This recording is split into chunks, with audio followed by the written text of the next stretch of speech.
Okay, pwede na po tayong mag-start. So, maaga po tayo nag-start ngayong araw na to. Baka po nagulat kayo. Okay. So, let us start. So, dito po tayo mag-start. So, the table of specifications sa general education ay nung chinek ko is pareho lang naman for elementary and secondary. So, ito po yung mga topics and learning outcomes na dapat nyong malaman sa coverage ng board exam sa general education. So, yung general education po ay nahahati sa tatlong mga topics and learning outcomes. Ito yung intellectual competencies, personal and civic responsibilities, and meron din tayong practical skills development. So under the intellectual competencies, nandyan po yung subject na purposive communication in English, malayuning komunikasyon sa wikang Filipino, science and technology, at mathematics. Under naman po sa personal and civic responsibilities, nandyan po ang readings in Philippine history and society, the life and works of Rizal, and ethics.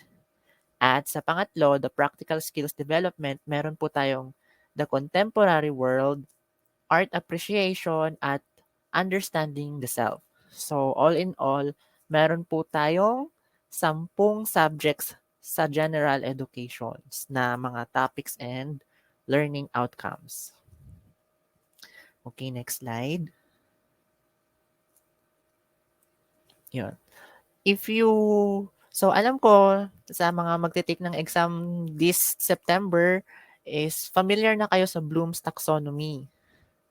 Bloom's Taxonomy. So, nakabase kasi dito ang exam na ginawa ng PRC para sa board exam for teachers. So, meron tayong remember, understand, apply. Meron din tayong analyze, evaluate, and create. So, sa remember, understand, and apply, ito yung mga tinatawag nating low order thinking skills or LOTS. Samantalang ang analyze, evaluate, at create, ito yung mga high order thinking skills. So pagdating sa difficulty level, ang remember at understand ay nasa easy, ang apply ay nasa moderate, and pagdating naman sa analyze, evaluate, at create, ito yung mga nasa difficult level. So next slide. Yan. Sa table of specifications naman po tayo. So, ang uunahin natin as yung intellectual competencies. So, kanina sinabi natin pag intellectual competencies, ito yung mga subjects under yung purposive communication in English. Meron tayong malayuning komunikasyon sa wikang Filipino, science and technology, and mathematics. So, ito yung mga, dito sa pinaka-left, yung mga difficulty level. So, ang easy is 30%, meron tayong moderate 50% siya, and difficult is 20% for a total of 100%. So, tingnan natin ng maigi. Yan. So, yan. Kanina, di ba, yung Bloom's Taxonomy? So, nakalimutan ko sabihin na yung items pala under the intellectual competencies ay 60 items po siya sa general education or 40% ay manggagaling sa intellectual competencies. So, tingnan nyo. Sa remember, meron tayong 7 items. Meron tayong 9 items sa understand. Pinakamarami yung nasa apply, which is 30 items. Next, we have analyze, which is 6 items. Meron din tayong 4 items sa evaluate at meron tayong 4 items sa create for a total of 60 items. So yan, hindi natin alam kung gaano karami dyan ang sa English, ang lalabas sa English na mga questions. Sa Filipino, kung ilan ang lalabas na questions sa Filipino or sa science and technology and math. Pero ang alam natin, sa intellectual competencies, sa apat na yan, 60 items po ang lalabas sa 150 item na general education or Gen Ed. So take note, ang general education ay sasagutan nyo lamang sa loob ng 2 oras. So kailangan pagdating sa general education, as much as possible, marami kayong ma-encounter ng mga questions na marami kayong mga na-review dahil ito ay more on although although pasok siya sa Bloom taxonomies pero more on talagang recall yung mga lalabas na questions. So tingnan natin. So example questions ng mga lalabas under intellectual competencies sa sa Gen Ed or mag-start muna tayo sa remember. So example ng remember. To, sample question sa remember. So pag sinabi nating remember, it exhibit memory of previously learned material by recalling facts, terms, basic concepts, and answers. So pag sinabi nating remember, recall lang po siya, recalling facts. So an example question here is ito. She is known for the love sonnets she wrote. Is it A, Paz Marquez Benitez? Letter B, Edith Tiempo? Letter C, Hilda Cordero Fernando? Or letter D, Ofelia Di Malanta? Yan. So, ito ay under intellectual competencies, pero sa English siya, ang under English subject. So, the correct answer here is letter D, si Ofelia Di Malanta. So, next slide tayo. Pagdating naman sa understand, sample question sa understand sa under intellectual competencies. So, pag sinabi natin understand sa Bloom taxonomy, ito yung nagde-demonstrate ng understanding of facts and ideas by organizing, pwede rin comparing, translating, interpreting, giving descriptions, and stating main ideas. So, an example of a question under sa understand is ito. Mario had 3 test scores of 78, 76, and 74, while Christine had scores of 72, 82, and 74. How did Mario's average or mean average score compare with Christine's average score? So you're comparing. So dito, is it A, Mario was 1 point higher? Letter B, Mario was 1 point lower? Or letter C, both averages were the same? Letter D, Mario was 2 points lower. Yan. Because nagko-compare tayo, kaya siya under sa question na understand. So ito naman is under sa mathematics, intellectual competencies. So the correct answer is letter C. Yeah, letter C.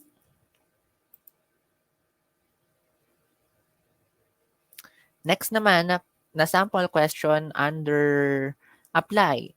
So ang sabi dito, apply means to solve problems to new situations by applying acquired knowledge, facts, techniques, and rules in a different way.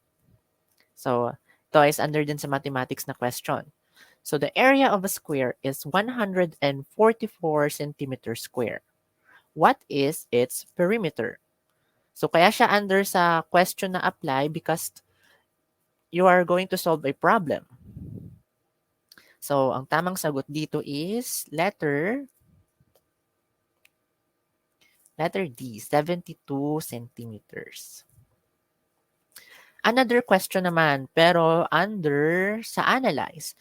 When we say analyze, it means to examine and break information into parts by identifying motives or causes, make inferences, and find evidence to support generalization. So, the keyword is identify. Pag sinabi natin nag-analyze kayo, identify. So, ito, ako, sample question natin, under English naman to, so sa purposive communication in English. Identify the figure of speech used in this line. Choose the correct answer. Yeah. My love is like a red rose. So, pag sinabi nating my love is like a red rose, ito ba ay synecdoche? Is it B, metaphor? Letter C, metonymy? Or letter D, simile? So, dahil sa word na like, siya ay letter D, simile. So, next question. Sample question under evaluate. So, talagang in-apply ng PRC yung Bloom's taxonomy sa exam. Same din ito sa professional education. So, meron din mga questions talaga na under sa anim na yon. So, pag sinabi naman nating evaluate, ito yung it present and defend opinions by making judgments about information, validity of ideas, or quality of work based on a set of criteria. Yan. So, sample question under intellectual competencies. The more information a person has, the more accurate his hypothesis will be, the better problem solving he will perform. So, what is your opinion? Is it A, agree? Letter B, disagree? Letter C, strongly agree? Or letter D, no opinion? So, kaya siya under sa evaluate kasi the question is asking you, what is your opinion? So, pinapaisip ka niya. So, kayang-kayang gumawa ng PRC ng questions under evaluate. How much more pa kaya sa synthesis, ay sa create, under the create pala, sorry. So, the correct answer here is letter C, strongly agree. So, tama siya. The more information a person has, the more accurate his hypothesis will be, the better problem solving he will perform. So, tama nga naman. Pag marami kang access sa information, mas accurate ang hypothesis mo, and the better problem solving he will perform. So, next question naman, under naman siya sa create. Yan. So, pag sinabi natin create, compile information together in a different way by combining elements in a new pattern or proposing alternative solutions. So, create, yun. So, ang question na ito, ang example is under science and technology. Yung sabi niya dito, shown below is a simple food web in a grassy community. The arrow symbol means eaten by. So, kaya siya naging create dahil sa underline words na what would happen if all snakes are killed? So, tinatanong kanya kung what would happen. So, pinapaisip kanya kung anong mangyayari. So, kaya, di ba, ang sabi niya dito is, combining elements in a new pattern or proposing alternative solutions. So, posible pala na magkaroon ng ganitong klaseng tanong sa general education. Kasi ang iniisip natin palagi, baka panay recall lang, so kailangan remember. May mga tanong din about this. So, pasok lahat ng under sa Bloom's taxonomy. So, letter A, yun, grass population would increase. Letter B, grasshopper population would increase. Letter C, bird and frog populations would increase. Or letter D, grasshopper and bird population would increase. So what would happen if all snakes are killed? So ano ba ang kinakain ng snake dito sa kanyang graphic? Or dito sa food web, sorry. So, frog and bird. So, ang correct answer dito is letter C. The bird and frog populations would increase dahil wala nang kakain sa kanila eh. Okay, lumipat naman tayo sa personal and civic responsibilities. So, under sa personal and civic responsibilities ay ang readings and Philippine history and society. Yan, mga paborito ng mga social studies major. The life and works of Rizal. So, meron din tayong ethics. So, according dito sa nilabas na table of specifications ng PRC sa personal and civic responsibilities, meron tayong 7 items under remember. So, 7 items lang sa recall. Meron tayong 7 items under understand. Pinakamarami once again ang apply, which is 22 items. Sa analyze, mayroon tayong 5 items and sa evaluate at create, merong tig to 2 items. So, ang personal and civic responsibilities po, which is yung mga subjects sa history, the life and works in Rizal and ethics, ay 30% ng general education or a total of 45 items. So, 45 items po ay lalabas yung sa tatlong subjects na ito. Yan. So, next slide tayo is pag-aaralan naman natin kung ano yung mga sample questions na lalabas sa personal and civic responsibilities.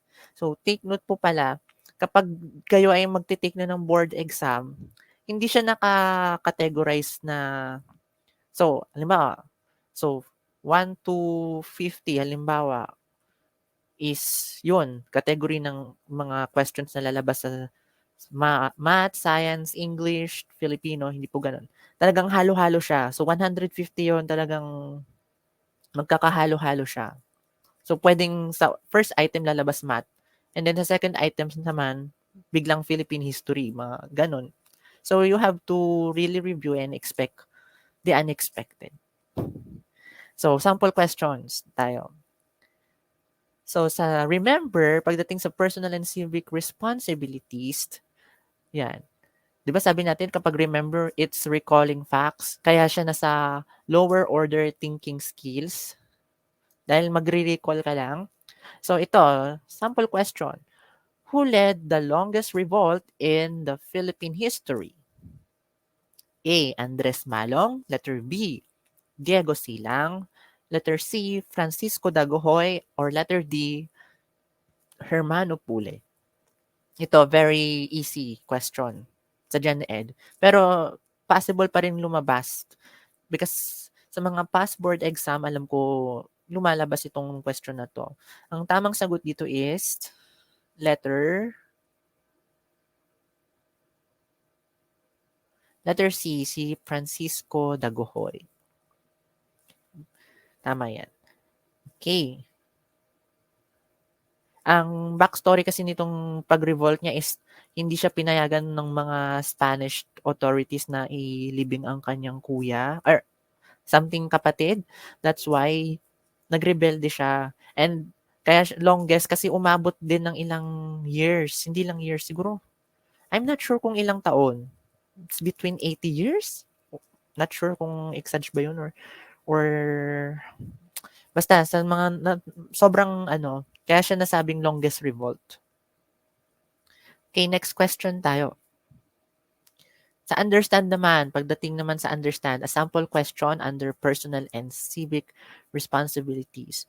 'Di ba sabi natin pag understand, it demonstrates understanding of facts and ideas by organizing, comparing, translating, interpreting, giving descriptions, and stating main ideas. So sa sample question natin, parang hinihiling niya na i-translate mo or i-interpret mo. This is a question under ethics. So what does the maxim, there is no such thing as free lunch mean? Is it letter A, you have to pay every time you have lunch? Letter B, all goods and services have a price. Letter C, nobody can have a free lunch anywhere. Letter D, every action and decision has a price that we need to pay. Yeah. Literal nga ba ang ibig sabihin ng maxim? Pag sinabi nating maxim, saying na there's no such thing as free lunch. So, tama ba yung letter A, you have to pay? Yung A to C, parang mga literal translation siya. But the correct answer here is letter D. Every action and decision has a price that we need to pay. So, next question naman, under apply. So, pag sinabi natin apply, kanina, ang definition niya is to solve problems to new situations by applying acquired knowledge, facts, techniques, and rules in a different way. Yan. So, a sample question nito is,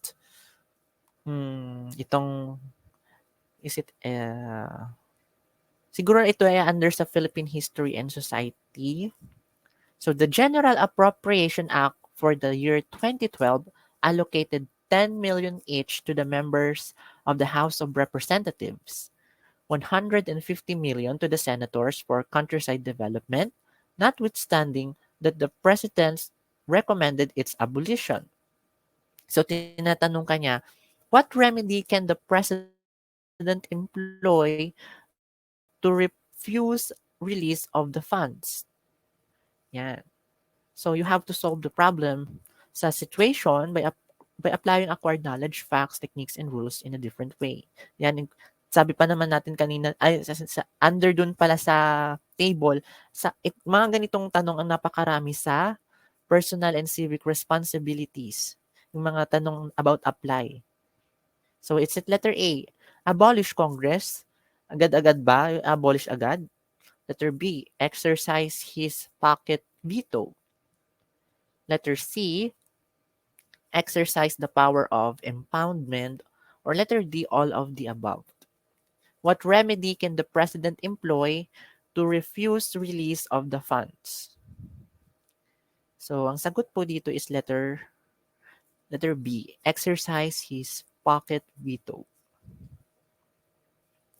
Okay, next question. Under naman sa analyze.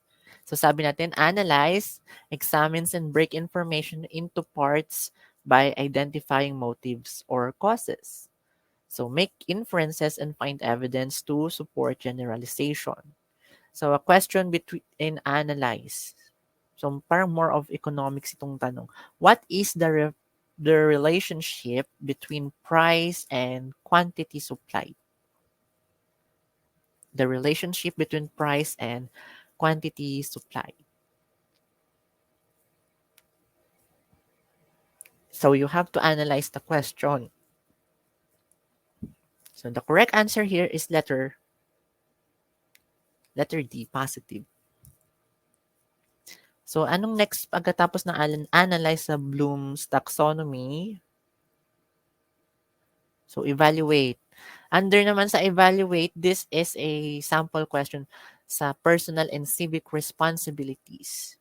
So pag sinabi nating evaluate, you have to present and defend opinions by making judgments about information, validity of ideas, or quality of work based on a set of criteria.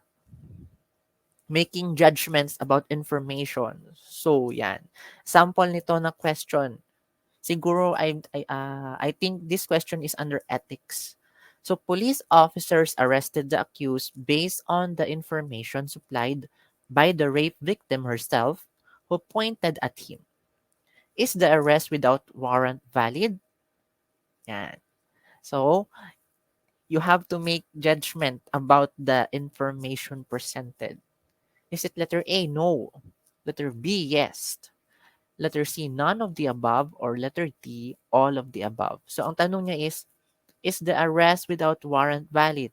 Kasi ang sabi dito, police officers arrested the accused based on the information supplied by the rape victim herself who pointed at him. So the correct answer here is letter B, yes. The arrest without warrant is valid because ang rape victim na mismo ang nagturo kung sino ang nasasakdal or accused.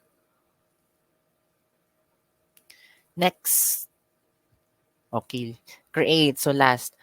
Remember, kanina, so create, tig-2 items na ng evaluate. So dalawang items or questions lang ang lalabas under personal and civic responsibilities ng mga questions. Di ba sinabi natin pag create and evaluate, ito yung mga nasa high order thinking skills.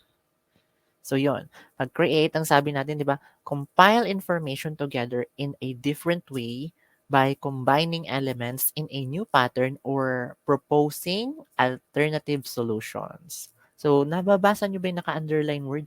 Proposing alternative solutions. Sample question. Under personal and civic responsibilities, every non-man is immortal since every mortal being is man. So, under ito siguro sa ethics pa rin na sample question. Suppose the premise is true The conclusion of this immediate inference will be letter A, true. Every non-man is immortal since every mortal beings is man. Yeah. Okay, so tapos na tayo sa personal and civic responsibilities. Next naman, under the practical skills and development. So ito yung last of the topic and learning outcomes na ating i-discuss. So anong nasa practical skills and developments na mga subject? Ito po is yung the contemporary world. So pangalawa, art appreciation. And number 3, understanding the self. So the contemporary world, ito yung current events na sinasabi natin. Kasi pag sinabi natin contemporary nga is present. So meron po tayong drills na ginawa dyan before sa the contemporary world. Dyan lumalabas yung mga present na nangyayari, mga current events, mga trivias, ganun. So, yeah. So, para sa remember, we have 8 items. Sa understand naman, meron tayong 7. So, sa apply, once again, siya ang may pinakamaraming questions with 23 items. Sa analyze, meron tayong 4. Meron tayong 2 items para sa evaluate and 1 item sa create. So, ang practical skills and development is 30% po ng general education. So for a total or equivalent niyan is 45 items. So hindi natin alam, hindi natin sure kung alin dyan ang may pinakamaraming tanong na lalabas. So tingin ko sa contemporary world maraming questions na lalabas dyan sa mga yan. Yan. And then, yun nga. So, ano naman ang mga sample questions na lalabas sa practical skills development? Mga sample questions na lalabas sa contemporary world, sa art appreciation or sa understanding the self. So, ito-check natin. Sample questions sa remember. Yan. Di ba sabi nga natin, pag remember, recalling facts or terms, basic concepts, and answers. So, exhibit memory of previously learned materials. So, sample question under practical skills and development. What is the development of trade systems within transnational actors such as multinational corporations or NGOs? A. Sociological globalization. Letter B. Financial globalization. Letter C. Globalization. Cultural globalization. Or letter D. Economic globalization. So the correct answer here is letter D. So mali yung letter na nalagay ko. But the correct answer here is letter D, economic globalization. Buti na lang na-highlight. So, next slide po tayo. Yan. Sa understand naman, sa practical skills and development. So here it says to demonstrate understanding of facts and ideas by organizing comparing. The word comparing is naka-underline. Translating, interpreting, giving descriptions, and stating main ideas. So sample question. Ito, tingin ko this is under art appreciation. Which technique in printing does not belong to a similar process? So A, etching, B, intaglio, C, woodcut, or letter D, engraving. So, if I remember, mayroong lumabas na question last March 2023 exam, board exam. Ang tanong naman is yung tungkol sa sculpture ata yun. Kung alin sa mga choices ang hindi ginagamit sa pagsusculpture. So, ang correct answer dito sa question na to is letter C. Because the woodcut prints the protruding part while the other choices prints the depressed parts. Yan. So, meron tayong rationalization na nakalagay. So, next question naman, an example question sa apply. So, pag sinabi nating apply, solve problems to new situations by applying acquired knowledge, facts, techniques, and rules in a different way. So, sample question. When the pigment or color is applied on a surface, the resulting artwork is a... So, because of the word na applied, so tinatanong here, the question is asking you, so anong mangyayari kapag ginawaan natin ng ganito? So, letter A, photography. Letter B, mosaic. Letter C, tapestry. Or tapestry, pwede rin. Or letter D, painting. So, when the pigment or color is applied on a surface, the resulting artwork is a letter D. So, yeah, no. The question, what would result if yun? So, usually yung mga questions sa apply, what would happen if... Yan. So, you have to apply acquired knowledge or facts to the new situations or techniques and rules in a different way. Next question naman. Under naman sa analyze. So ano na nga sinabi natin?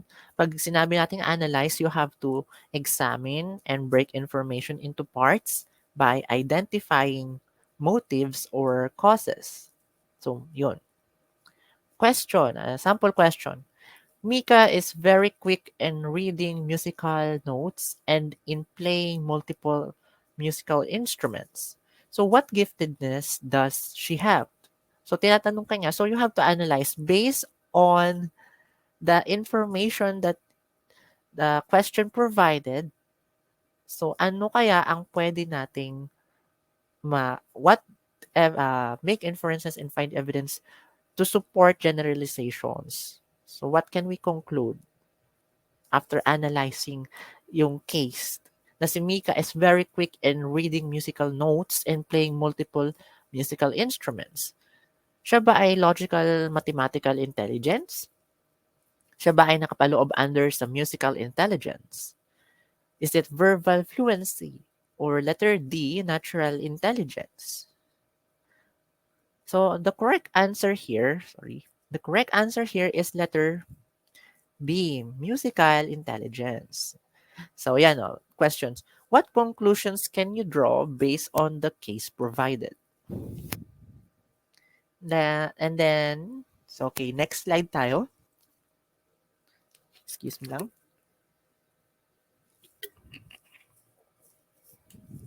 Okay, next slide. Sa evaluate, under practical skills and development. So, pag sinabing evaluate, you have to present and defend opinions by making judgments about information. Validity of ideas or quality of work based on a set of criteria. So, yon, making judgments about information based on a set of criteria. Sample question natin. So, ito is under art appreciation. Curved lines can be flexible, graceful, and joyous. So, which curved line best suits the mentioned qualities? So, meron kang set of sinasabi niyang criteria. So, you have to make judgment about the information. Alin daw sa sumusunod are that best suits the mentioned qualities. So, alin sa sumusunod ang pwedeng maging flexible, graceful, and joyous? Is it A, concave? Letter B, convex? Letter C, spiral? Or letter D, scroll? The correct answer here is letter A, concave. So, hindi ko siya nakulayan ng dilaw. Okay. So, next slide tayo. Okay, create. Okay, nasa last part tayo ng Bloom's taxonomy na sample question under practical skills and development. So pag sinabi nga natin create, again, it's to compile information together in a different way by combining elements in a new pattern or proposing alternative solutions. So colors can be combined without limits. If we combined all colors in an artwork, what will come out? Yan o, di ba sabi niya. So, ang question na combining elements in new patterns or proposing alternative solutions. So, tinatanong ka niya, if if ikaw ba, if you have to combine all colors in an artwork, so what do you think will come out? Is it letter A, gray, letter B, black, letter C, white, or letter D, brown?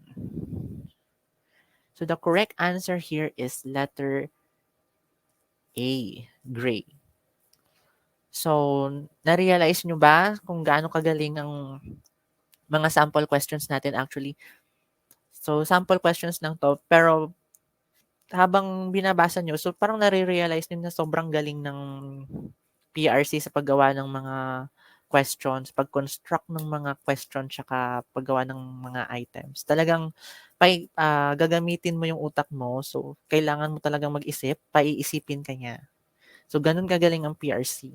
It's because they applied the Bloom's taxonomy. So, meron tayong items sa lahat, bawat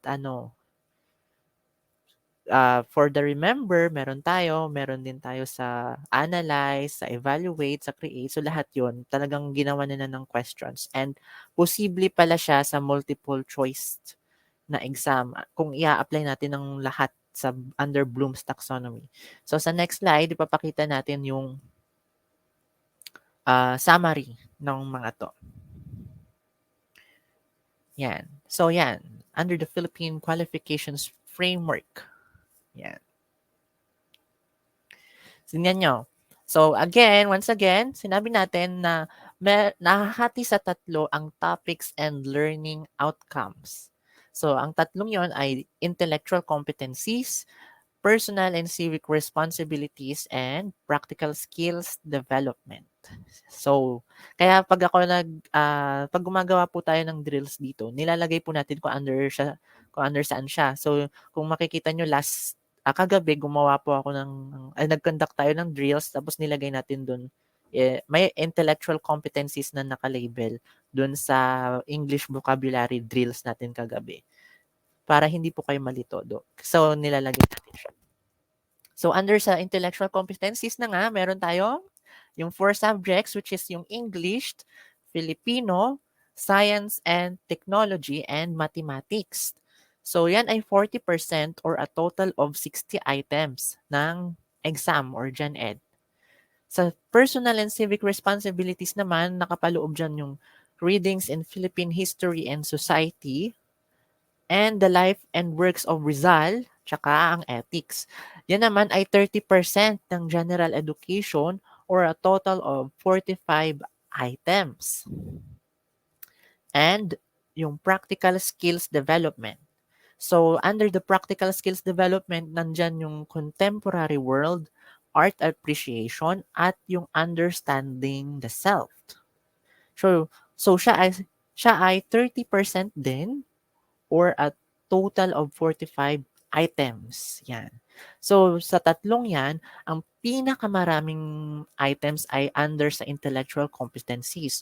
So, 60 items ng questions ay English, Filipino, Science and Technology, or Mathematics. So, hindi lang natin alam kung ilan sa 60 items na yan ang lalabas sa Mathematics, Science and Technology, Filipino, and English. Pwedeng sa September board exam, pinakamarami pala sa 60 items na yan yung mathematics or pwede ding science and technology.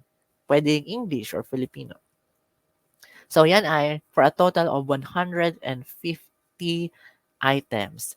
150 items po ang general education and 2 hours po yung duration niya ng inyong pag-a-answer. So you have to manage your time lalo na sa pag-shade, sa pagbabasa. So, kailangan talagang i-budget nyo na pumapasok siya sa binigay na oras ng pagsagot. Kasi, ang professional education at saka yung majors kasi 3 hours yun. So, malaki-laki ang oras niyo. Unlike sa general education, so kailangan talaga you have to be aware of your time, yun. And as much as possible, kapag nagre-review kayo, I hope na maraming-marami kayong ma-absorb ng mga questions para mas marami kayong masagutan. Kasi ang trick kasi sa general education is para hindi ka na uubusan sa oras. Sa pag-review mo, I mean sa pagbabasa mo ng question, dapat alam mo na yung sagot kaagad. So, yun. Makakatulong siya. So, sa Bloom's Taxonomy naman, if i-breakdown natin siya, meron tayong 22 items sa remember. So, inano na natin, pinag-combine na natin overall. Sa understand, meron tayong 23 items. So, meron tayong 75 items pagdating sa apply. Yan. Mga klase ng questions under apply. Meron naman lumalabas na 15 items under sa analyze. Merong 8 items under sa evaluate. At meron tayong 7 items under sa create, na mga create, under mga questions na lalabas sa create. So, 7 items lang siya ang may pinaka-konti. So, yung sabi nga natin, di ba, ang analyze, evaluate, at create ay nasa higher order thinking skills. Yung apply naman, moderate. Ang remember and easy, ay ang difficulty niyan is nasa easy or under siya sa easy. So, yung remember, understand, and apply ay nasa lower order thinking skills. So, next time, gagawa naman po tayo ng slides para sa professional education. Hindi ko pa nasa start yung paggawa ng slides doon. But, hindi na natin isasali siguro yung mga sample questions doon kasi nga, I'm sure sa pagre-review nyo ng professional education, talagang siguro, alam niyo yun, maraming-marami na kayong mai-encounter na questions. Since nga ang professional education ay ilang percent sa sa ano 40, 60 sa para sa mga general tama ba? So may mga major, is it 20, 40, 40, something ganun nata. So, parang 40% siya. So, pagbutihin niyo po yung pagre-review sa professional education kasi malaki-laking percent ang kanyang ano, ang nakasama doon. So, okay, to check natin.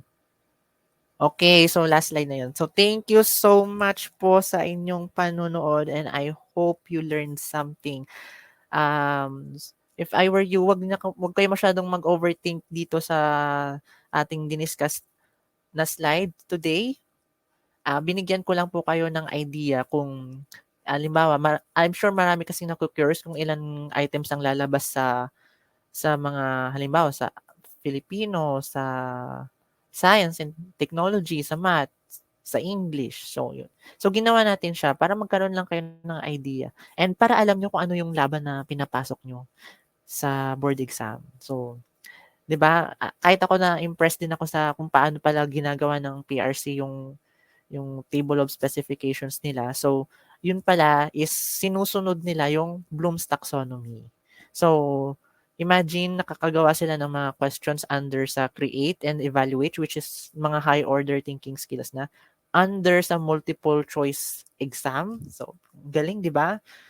And yun. Thank you so much. So, this concludes our live video for today and maraming salamat po once again.